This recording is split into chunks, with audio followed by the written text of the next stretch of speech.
আজকে দেখো অনুষ্ঠান বাড়ির মতো আমি পুঁই শাকের ছ্যাঁচড়া রেসিপি করে দেখাবো। এখানে দেখো সবজিগুলো এইভাবে কেটে নিয়েছি আমি। পুঁই শাকও এখানে আলাদা করে রেখেছি, সব ধোয়া হয়ে গেছে। মাছের মাথাটাও আমি নুন হলুদ দিয়ে মাখিয়ে নিলাম। তারপরে কড়াইতে তেল দিয়ে বেগুন, যে নরম সবজিগুলো সেগুলো আমি এক এক করে সব ভেজে তুলে নেব। কড়াইটা তোমরা চেষ্টা করবে অ্যালুমিনিয়াম কড়াইতে এটা করতে, নালে পোড়া পোড়া ভাবটা হবে না। ননস্টিকটা অ্যাভয়েডই করবে। এখানে দেখো সব সবজিগুলো আমি এক এক করে ভেজে তুলে নিলাম।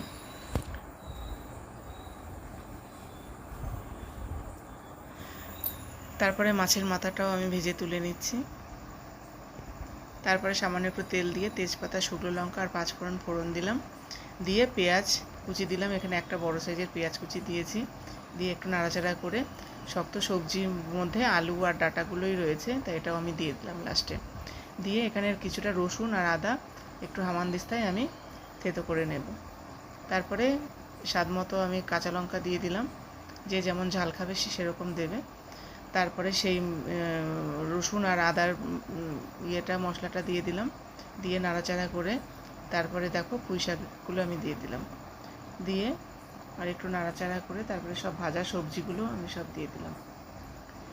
দিয়ে এটা হাই ফ্লেমেই করছি। এখানে কিন্তু জল পড়বে না। মাছের মাথাটাও দিয়ে দিলাম।